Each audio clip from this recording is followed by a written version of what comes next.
कुछ कर। देखिए, अल्लाह ताला ने औरत को मर्द को 4 शादियों की इजाजत दी, हुक्म नहीं, फर्ज नहीं। इल्म फर्ज है, हम इल्म को नहीं देखते, इल्म हम पे फर्ज कर दिया गया, हमें इल्म पढ़ना है।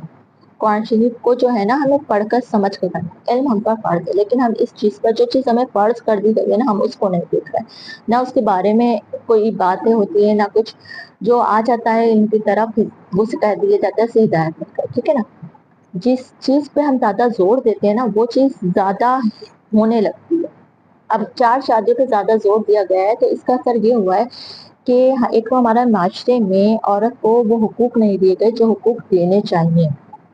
उसको इस कदर जुल्म किया गया है सास के दबाव में। ये एक हकीकत है, ये माशरे का एक रूल्स बन चुका है कि उसे एक नॉर्मल बात दी जाती है कि अगर सास काम करवा रही है तो ये एक नॉर्मल बात है, नंदी अगर तानाकसी कर रही है तो ये एक नॉर्मल बात है, और भी तो करती हैं, ये बात आ जाती है। और भी तो क्या कहते हैं औरतें होती हैं जो अपने घर में ये काम करती हैं।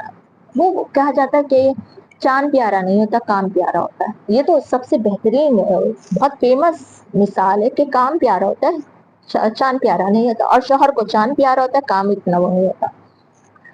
फिर सारी बात ये है ना कि औरत को इतना थका दिया जाता है और फिर जब वो शोहर के पास जाती है तो वो उसको तना नहीं, जबकि वो ही औरत अच्छी, खूबसूरत, पढ़ी लिखी, समझदार, सारी क्वालिटी उसमें होती है, वो दुल्हन बनकर आती है।